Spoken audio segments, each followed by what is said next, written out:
Tell me when to start. We can start now. So I don't think realtors should get paid for commissions. You know, that's what the consumer feels right now. And I think realtors should work for free yes. and not feed their families Yes. and do a different career because we just use Zillow and buy a house. You know, Michael, you can, definitely operate that way. But I think we're gonna operate a little differently. Well, I'm just saying that's what people think. That is what people think. Right? And then you wonder why. What does actually a realtor do? That's actually the bigger question because a lot of people are kind of misunderstanding because a lot of what TikTok shows is like, oh, this beautiful home. But really, a lot of realtors that actually are scared of the new commission rule is because they don't have any value. And that's our fault.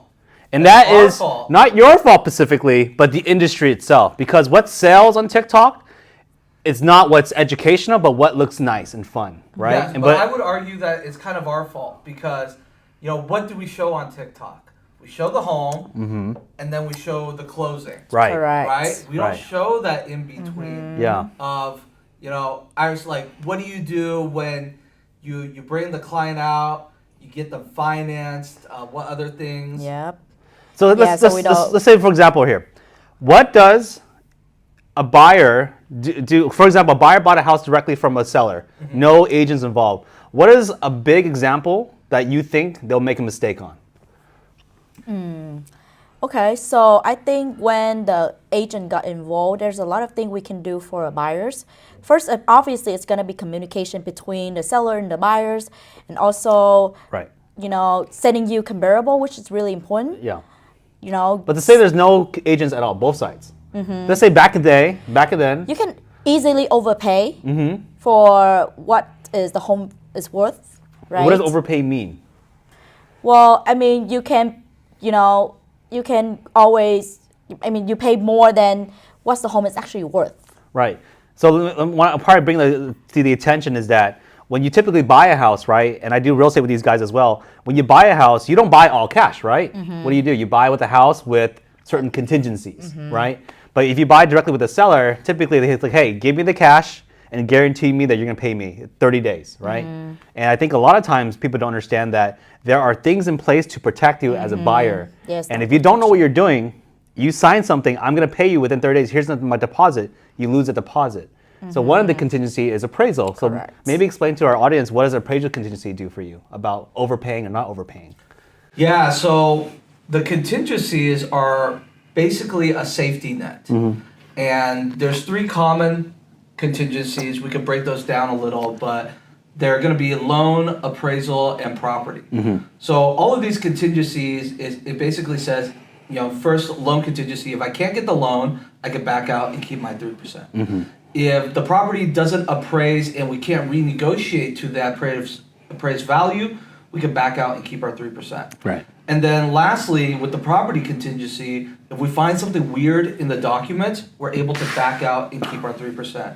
Now, in the Bay Area, 99% of the times we get the documents first. So we're usually able to waive those as a buyer if we don't see anything weird in the documents.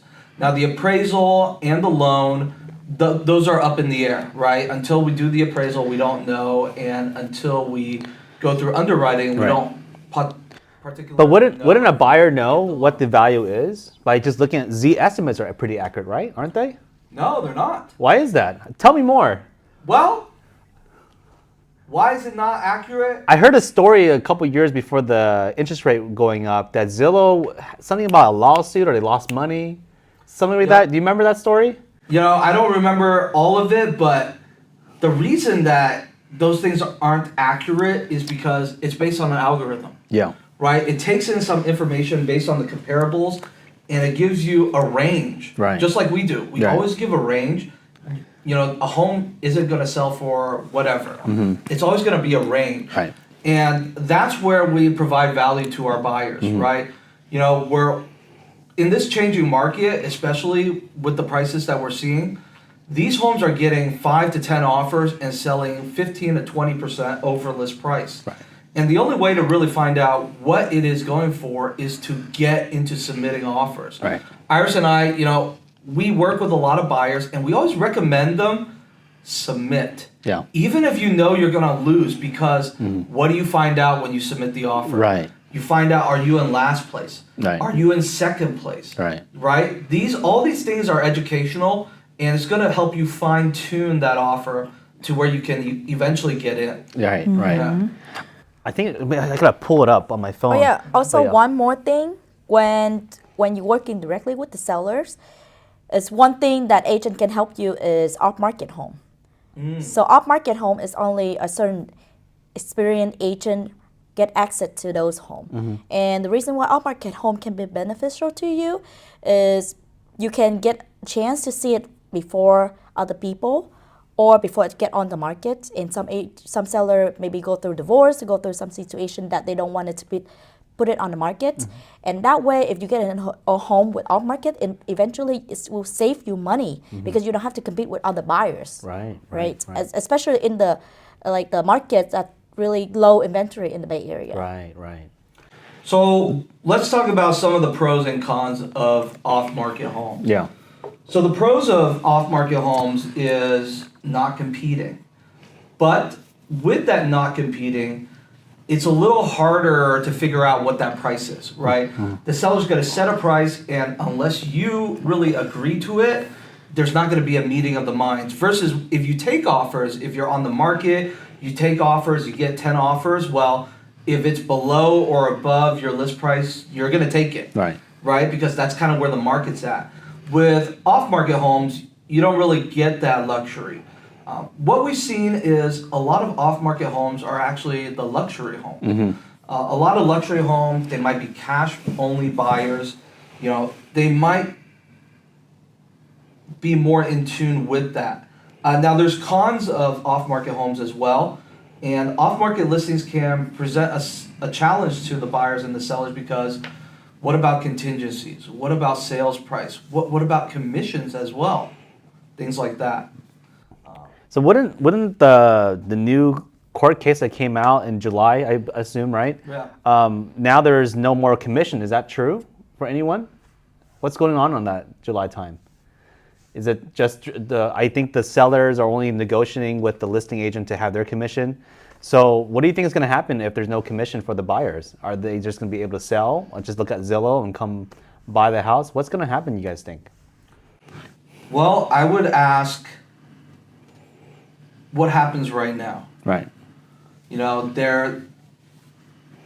a 2.5 commission out there, and 9 out of 10 buyers are not able to get that home with a realtor. Yeah. Right?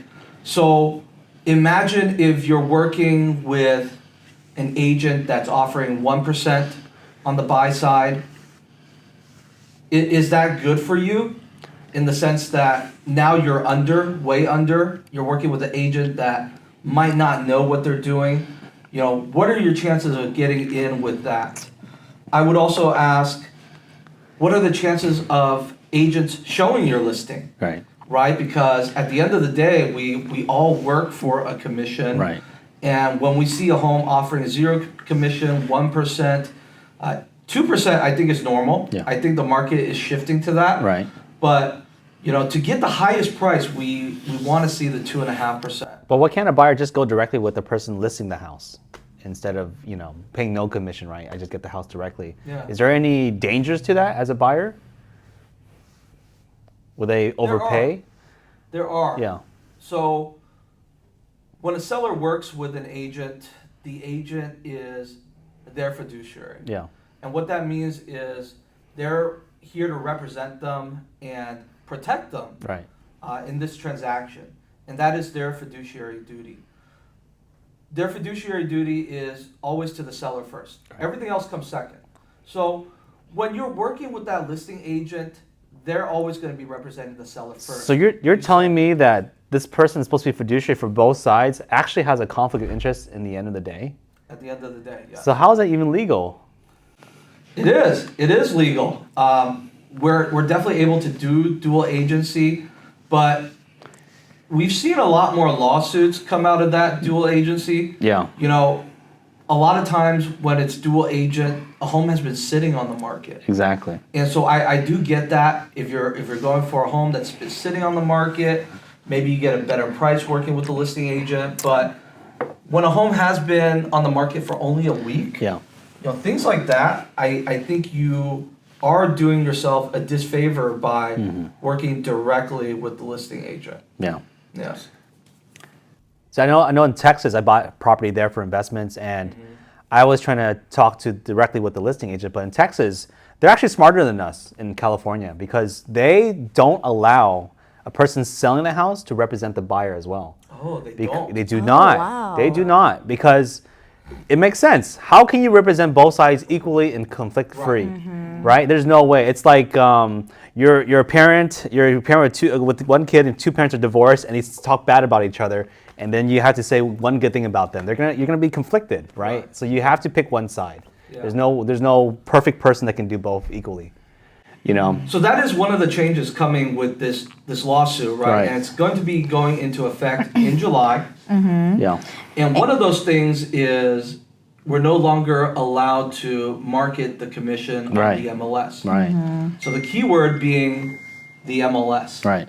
We're still able to market these things on our website, our marketing, everything but the MLS. So how much should an agent be paid to represent the buyer for a house? Should it be a la carte, or should it be a flat fee, or should it be percentage on the house? It's always up to negotiable. Yeah. So But what do you think is fair? If you were right now, I'm a buyer, Iris, I want you to help me buy a house, but I don't want you to show me. I don't need you to show me. I can look at Zillow. Just write me an offer. How much would you charge just for writing an offer? So there's no fee when I talk about like charging a certain amount. There's no set fee. So the one thing about the settlement is after July, before you show home, buyers have to sign an agreement. An agreement, okay. Agreement to let them know that you are working for their best interest. Yeah. And if the seller do not offer compensation, then Yeah. they are the one that actually make a difference, or they actually the one that have to pay for the commission. And usually the average fee in the Bay Area is 2.5%, but it's not set in stone. It's just always negotiable. Yeah. And Yeah. So what is the negotiation nowadays? Well, how much would you work for? How much would you work for now? Since that's the great new question, right? Yes. So gets the market will figure itself. I would do it for 10%. I don't know about you guys. 10%? You heard it here first. Michael was But then again, I'm a little different. I do the CPA, help you project management. Right. Yes. I help you plan. Well, I'm just kidding. 10% is a little too much. Maybe 11%. But yeah, I think in overall 2.5% was a good standard. But there's bad agents out there that don't deserve the 2.5%. Right? Like for example, if the house is actually worth 1.1, and you're telling them, hey, just offer at 1, you're wasting everyone's time because the house value is its value, right? Right, yeah. And if someone actually knows where the market's at, they're much smarter. They'll give you better advice. It's always giving you the hard advice, right? Not always the easiest advice, I think. Yeah. Yeah. So I think part of what's coming down the line, and we've already heard a little bit about this, is financing your commission into the financing. Yeah. Because right now, you have to pay that money out of pocket. Right. And for buyers that are buying, let's say, over 1.5, that might actually be possible, Yeah. right? They actually have that money. They don't want to spend that money, but they do have Yeah. it. But for FHA, Yeah. for VA loans, Yeah. those you're not allowed to pay out of pocket. Yeah. I heard you can't yet. Yeah. And what's going to happen with that, right? Because no one's going to work with those people if they don't get paid. Right. So NAR is actually lobbying for FHA and VA buyers to work that into the contract. Right. And then So it sounds like the homes are about to get more expensive for buyers, I think so. the way it sounds. Yeah. So it's not helping anyone, this lawsuit, probably. It's just making things, It's the difficult. lawyers for the case are Lawyers definitely charging a won. certain percent. Lawyers Just like definitely us, won money. right? Lawyers won Charging money. a certain percent. Right. I think they're like taking 30-40% of that money. Each home seller actually gets like $12. Well, there's some Right. theories out here too. So like I heard like in another podcast what these billionaires are talking. It's called All In podcast. And these billionaires are talking about maybe it should be a la carte, right? In terms of, like, hey, if you're not helping me show the houses, fine. Right. You just write an offer, maybe it's a flat fee of $10,000. I look over the contract, making sure that all your terms are met. That's one way, because some homes are, if you write a home for a $1 million home or a $2 million home, there's not really a difference of the contract writing, right? If it has it has a bathroom and kitchen, you make sure to look, but you're not checking out the house. You're not going to disclosures with them, right? So maybe a la carte's a good way to kind of be the future. Right. Why don't we talk a little bit about that? What goes into writing an offer? Yeah, that's true. Yeah, what goes into No one really knows. No one knows. I thought you just put your name and put my money on. Correct. That's it? You just take all your money. Yeah. And we're good to go. No, I mean, Iris, what goes into writing an offer? Goes into the writing offer? Yeah. What are you talking about? Offer contract. The price. The terms. Okay, so What kind of are the terms? What are kind of the terms? Yeah. So it's either, contingency. Okay. Terms So like is the ones that we contingency. spoke about. Yes. It could be a 0-day contingency, which is a non-contingent offer. And then It could have some contingency. Here, let me throw you a curveball. Let me throw you a curveball. I buy a house. I'm the buyer. There's no agents involved. I buy the house and and then the seller doesn't move out. okay, so you can offer rent back. Yeah, For the but seller. right. But I'm asking the question, since you don't have an agent, Right. you didn't have this, you didn't know about this situation. This Correct. happens, right? Because The people, buyers were always able to. I'm not gonna lie, offer. some people are assholes. Let's just get over that. And Yes. if I was buying a house, and during the pandemic, people abused this. You bought a house, the seller does not leave. And you have no agent to represent you. You put nothing in the contract to represent when they're leaving, what time they're leaving. Maybe they can leave in 10 days after a close of escrow. You never defined when is the close of escrow. Just something that small you don't think about. Yeah. I think it's a treacherous trail you're going here, because Right. if you don't have things in writing, and if you're gonna pay for someone in contract, I don't think it's gonna work that way, right? You gotta have some representation at Yes. some point, because these things happen, right? And who do you ask?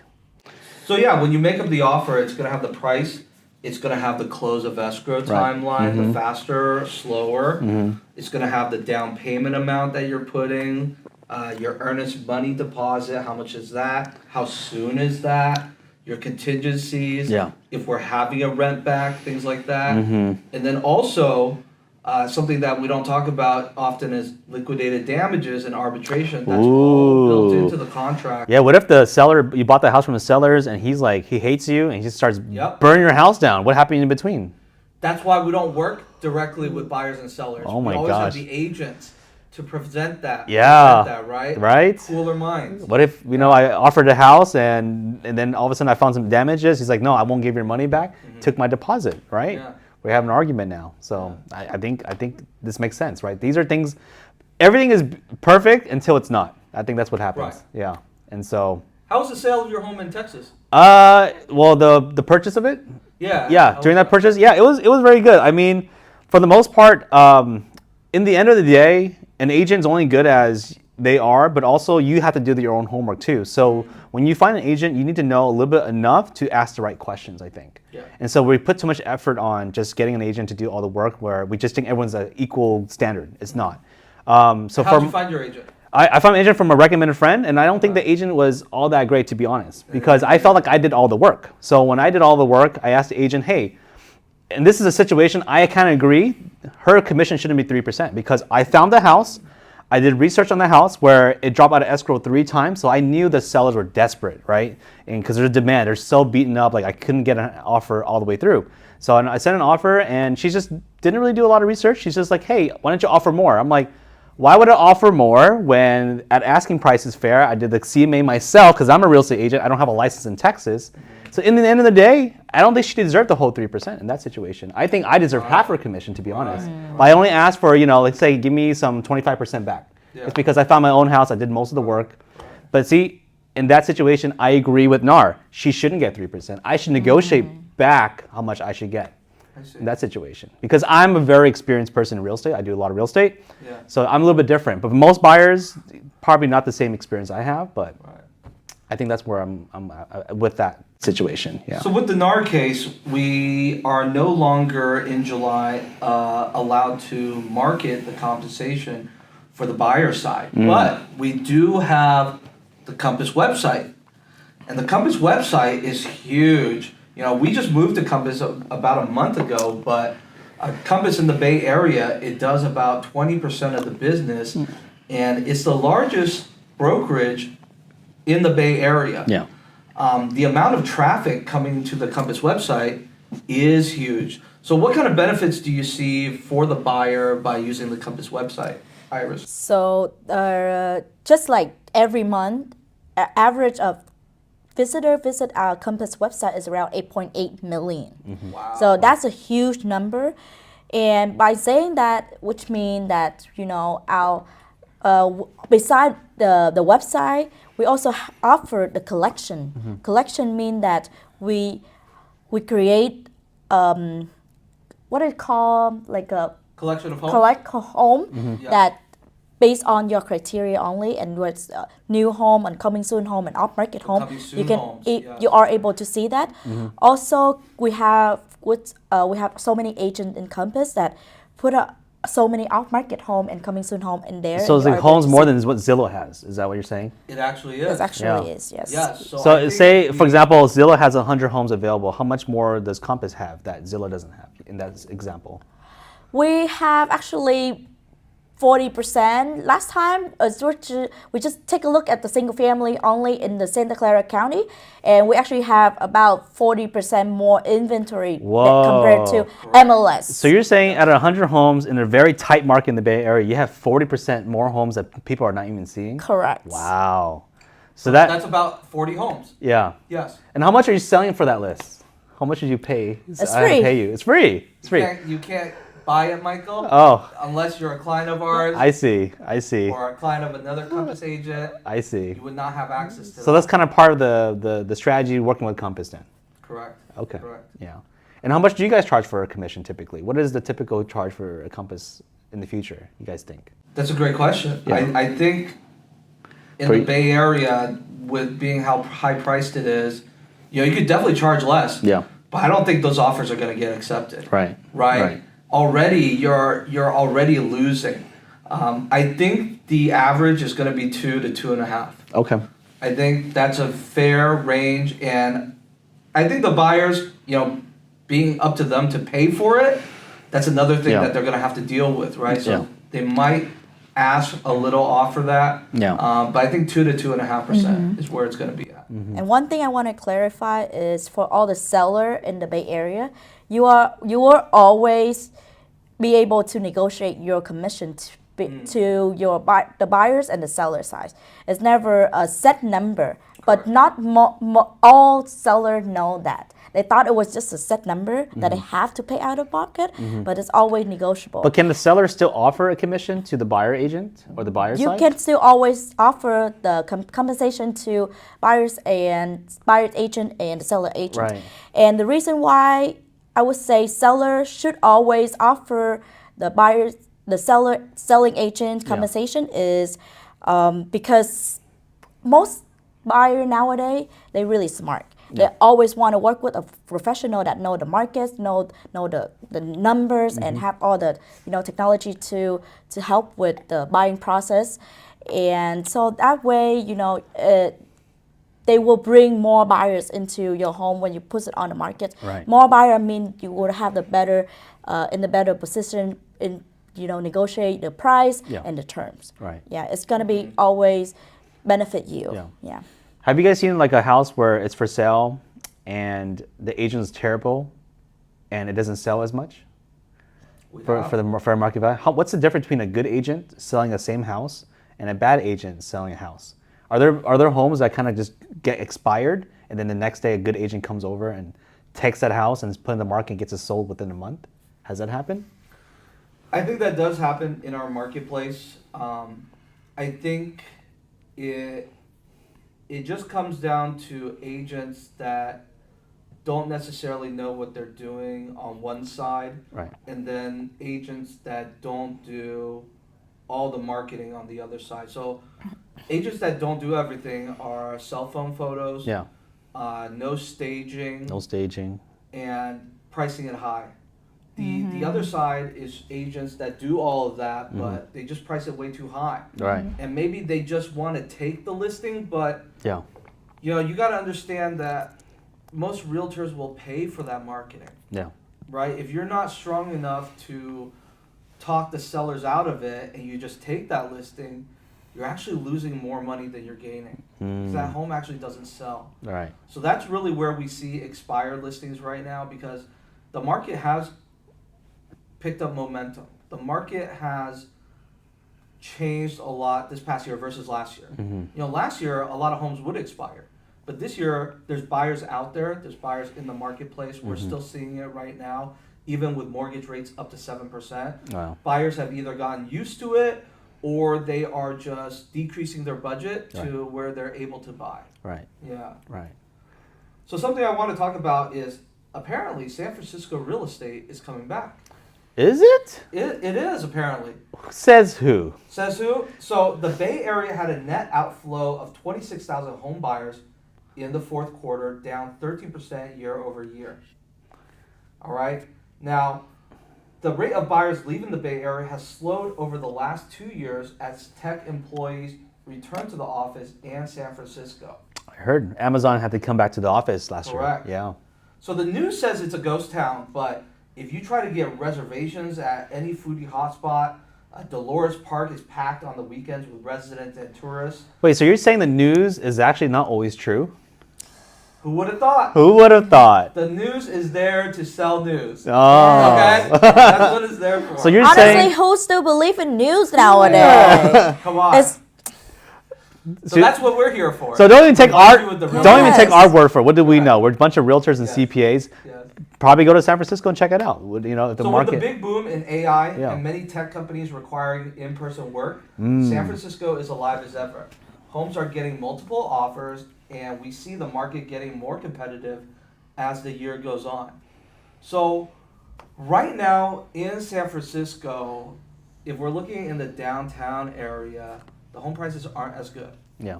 because there's a lot of homeless. There's a lot of stuff going on. A little dangerous. Yeah. Yes. But when we look at San Francisco as a whole, on the outskirts and everything, some of those are picking up. interesting. Okay. Yeah, Wow. that's crazy. Yeah. It is. It definitely is.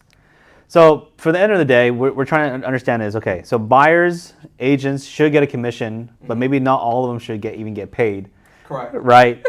So technically, this lawsuit is kind of a blessing.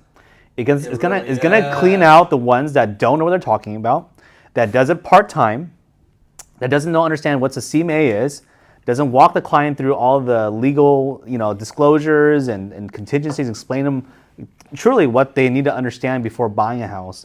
For example, when you buy a house without any contingencies, for example, and it doesn't appraise, like what happens to you? You lose money, right? You're doing finance, and do you have an extra $100,000 that you have in your pocket and then you have a purchase price? So these are things that I think an agent really protects a buyer, which is really important that people don't really understand. And so being a longtime agent myself, and Thomas and Iris here, I think we all are doing our best to try to educate people not to have a misunderstanding that everyone should get paid, but not everyone should get paid if they don't do their job. I think that's the end of the day.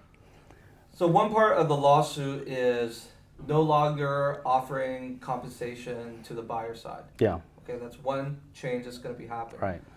The second change Hold on. is going to be. Go It's ahead. not no longer offer compensation to the buyer side. Is you're no longer able to put the commission on the MLS, Marketing. and because no longer offer compensation to the buyer side is already like that. You seller always have not able to like offer the compensation. You're right. Yes, they are allowed to not offer. It's just they thought that they have to. Correct. Right. they So were that was kind of a always bigger able lawsuit to. where Yeah. it's seller thought it's forced because on a contract you write a percentage and then they decide how much to give to the buyer agent. So this is misconception. So it's more clear now, right? So the second part of the lawsuit Yeah. is we're actually no longer allowed to show homes without a buyer broker agreement. Oh. Yes. It is Yes, actually illegal now to show homes without a buyer So you broker can't show a agreement. house until you're officially with somebody. Correct. Yes. But what does that also mean? Zillow is going to be changing. Wow. Some way or somehow, right? Because we all get these Zillow calls the time, Yeah. and these people just want to see homes. Yeah. Right? They might be serious. They Right. might not also be serious. Right. We've all had people that come to us from Zillow, and they're just not that serious. Yes, Right. there's no commitment. I just want to see it for Correct. fun. I want to just see it for And fun. you are for Yeah. free. Come Right. on. Yeah. So I think that part is going to change for the better. Yes. The fact that we have to sign a buyer broker agreement. Yeah. Me and you have to agree to work together. Right. And then we start seeing homes together. But I think that is a good agreement, and I probably would just do a trial period, probably, right? You want to see how you really work, because I think honestly that's a bigger commitment, and then you all want to see now, like, what can you do for me, right? That's a big question. I mean, for the agreement, some people think you don't have to really commit with that agent for a long period of time. Yeah. You can just sign an agreement for like a week or Yeah. 2 weeks to see how you like each other first, Right. right? Until Is the agreement let's- standardized? It's for everyone? standard, but there's a period of time you can put on however you want. Yeah. How much time would a buyer like me, for example, a new buyer, say, hey, I want to work with you guys, but I'm not sure about you. How long would I have to commit with you guys? Well, I would say for 4 weeks. 4 weeks? Just try it out for Yeah. 4 weeks? To try it Okay. out. Yeah. And then if they want to like cancel at any time, is that possible too? If they feel like we're not doing our job and they want to cancel, absolutely. Okay. Yeah. We're not here to work with people that don't want to work with Okay. us. But So really, it's like I feel like if we're doing our job, Right. then we need something from you as well. yeah. So they owe you lunch if they cancel for no reason. They owe us dinner. Dinner's a little more. And one drink? Yeah, One drink. Absolutely. It's one drink Yeah. for 10 shots. Yeah. So the average mortgage rate this week actually surpassed 7.4, and this is the highest level since last November. Yes, After that's a crazy. super hot inflation. Is that why the report. stock market crashed? I think that is actually. Then maybe why, yeah. Dang. So has house prices crashed yet? It hasn't. Wow. What we've seen this year, I don't think there's really too much change in interest rates, right? They dropped from 8% down to 6.5%, 7%. So that's only a change of 1%. What I think is really happening is the AI boom. Right, The right, AI boom and crypto. right. And all of those things are what's fueling the real estate market right now, because they're taking their money out of that and putting it into a real asset. So I think that is really Wait, are you what's saying going crypto's not a real asset, bro? on. I'm just going to say that I don't invest in crypto. Yeah. Okay. All right, that's fair enough. Yeah. But it's a growing thing as well. Crypto grows like crazy, and they want to secure that and bring that into a real asset. I mean, Thomas, you said that interest rate went up, but home prices also went up. I know. So that's kind of crazy how like I just think it's only the Bay Area. That's why it's crazy. Yeah. Because like other states, But this everyone's is not different. just the Bay Area. Oh, wait. Yes. That theory is different? So home prices are rising too. The median home price just increased from 5% from a year ago Yeah. during the April 14th week. And it went from 380,250 to just shy of June's 2020 to all-time high. Wow. So home prices are going up too. Wow. Yeah. yes. How is anyone So ever going to make it out there? I guess the Fed realized that there's no inflation or something. Yeah, it's crazy. So how much do you need to make in the Bay Area nowadays to buy a house? What is the minimum household income, you guys think? To get a house that I don't have to run To get a home. to run from my car to the Right. house, that kind of neighborhood, you know what I mean? Yeah. Well, how much do I need to make nowadays I read to be some- comfortable? I think I read that somewhere before. I think you need to make in San Jose specifically, you need to make around 200 something K Correct. a year in order to afford a home in A Bay home. Area. Not a house, a home. Just a home. Yes. Like a There's one-bedroom condo? Right? There's Yes, condos, Okay. more expensive than townhomes, New York and- City now. yeah. Okay, so a 3-bed, 2-bath house. Right. How much do I need to make, you guys think? I think around 200,000. Yes. The 200,000? Just around 200,000. For how much is the house value? I mean, you see that more than we do, Michael, as a CPA, Yeah, right? In the I Bay do. Area, I know your clients maybe make some less, some more, but it's not easy in the Bay Area. It's not easy. It's not It easy. is not easy. And from my view, and I do a lot of clients, and I see their household income, and I see what kind of homes they have, right? So the range that I'm seeing is you need to be making about $500,000 to buy a house comfortably at 1.6 mil. Because Yes. because there's other costs, mean- and that's not even them being rich. That's them basically having enough money to have a family, to afford a decent car, maybe a Tesla, which is not that expensive anymore, Yeah. and then paying the house mortgage, right? The mortgage is like $12,000, $13,000, depending on your down payment. Now, is that a single person? And that's a household, right? And so now childcare comes in play, Yeah. right? So I think what's interesting is everyone's problems just amplifies differently, right? And if you're not in the Bay Area, then you're in Texas, household incomes there, the same thing. It's just everyone's just struggling somehow. So even though you're making $500,000, there's always someone making way more. And you see they're even struggling too, their own different ways, right? Everyone's just having this rat race. So I wouldn't say feel bad about your situation. That's not the goal here. It's just understand that it's a life problem that we all face. And we just try to do our best. And not to disappoint you, Michael, for 1.6 million, you probably can buy like condo, a townhome in a good area, Bay Area. That's my dad's house when he got it for $100,000. And he said, "How come you're not buying a house yet?" I'm like, "Dad, I make your salary a few times of that house a long time ago, right?" So it's not fair. It's not fair to say, but I really respect people that are able to buy houses today. People are trying. It's just really difficult overall. Because something that they don't talk too much about on the loan side is obviously we know we Yeah. work in tune with our lenders is Yeah. reserves, Mm-hmm. right? What if you lose your job? Yeah, so Right. the bank wants to see either 12 months or 24 months of reserves. So there's our That means 12 times your PITI. yeah. So even if you have that down payment, Right. it doesn't necessarily mean you qualify. So that's what's really hard about buying a home. So the big question is, why aren't we having more homes? That's the Great biggest question. solve, right? Yes. We made money more expensive. Yes. We laid off people. Job growth is slower. We did all the number of things. So now the last question is supply and demand. So why isn't there more supply? It's conspiracy theory talking here. Maybe they don't want to make more supply. Maybe these KB homes and government people just want to keep making the big dollar bucks.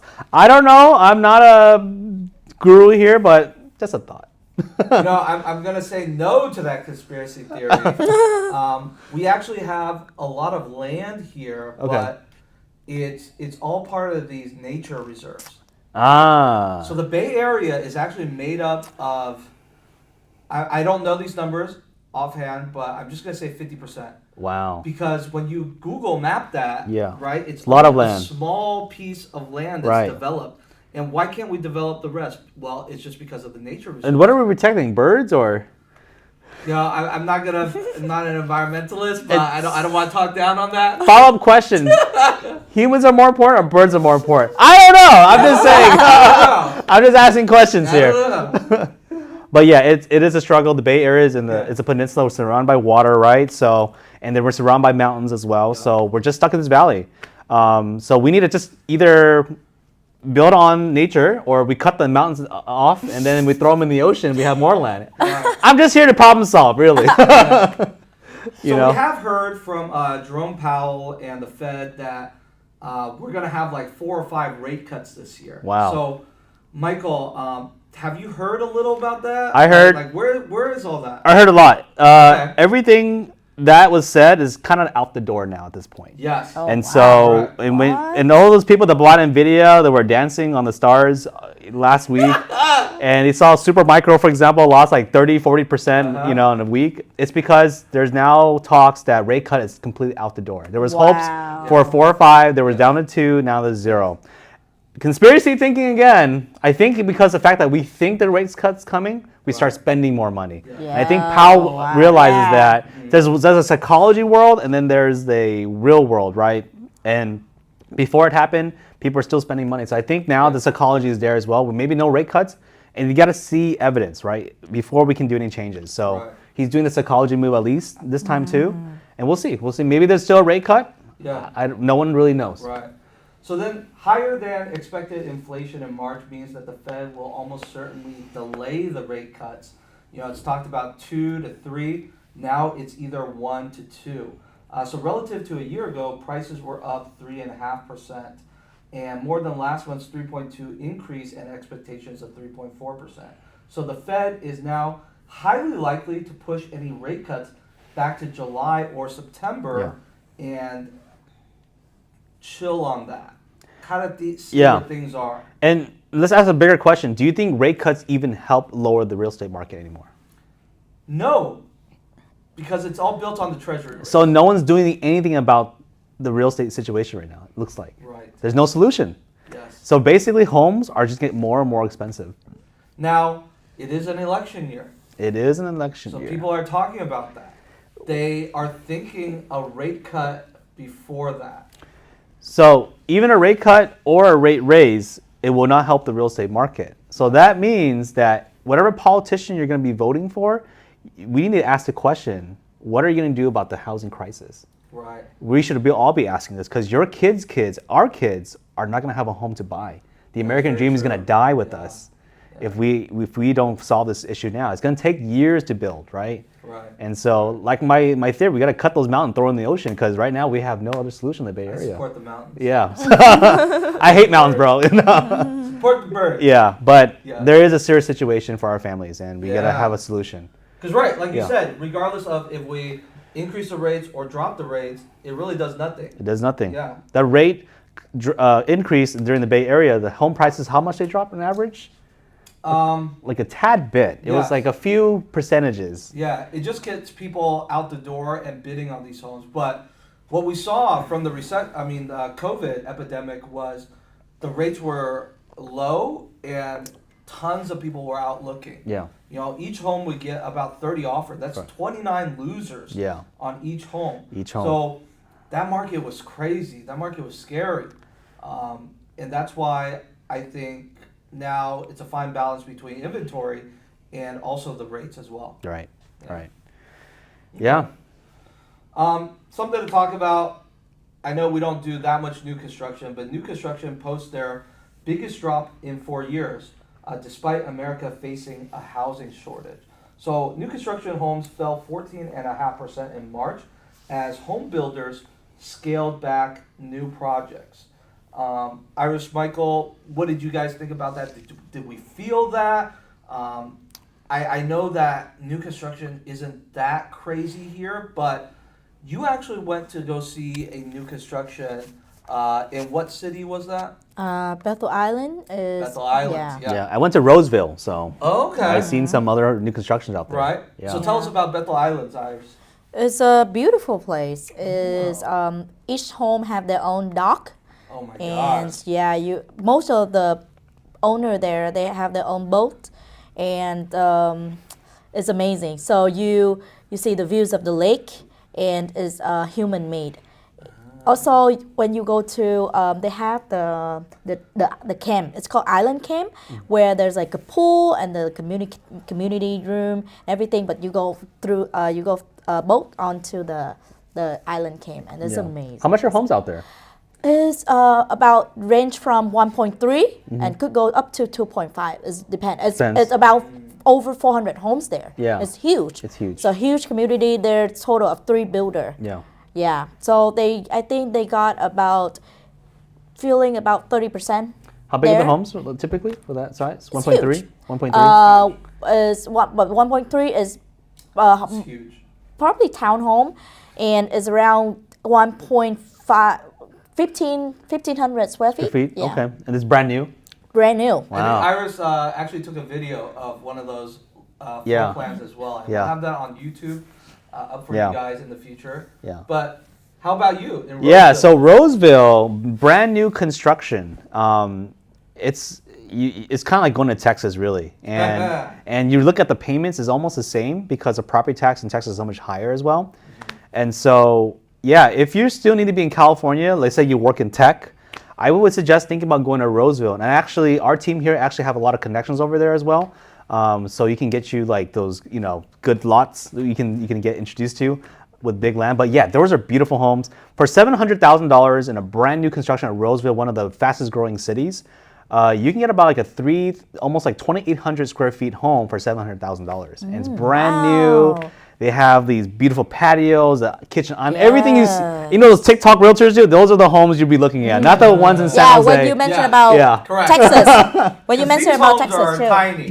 When you look Yeah. at when we show you 1.3 million homes here, you're gonna get Actually makes depressed. sense. You can get depressed. Over there for 700,000, you're like, I have hopes and goals Yeah. now. Yes. And I think that's kind of the solution. I think because we have a problem where there's no inventory, I think the internet age is going to protect us. It's going to help us spread out the entire United States better.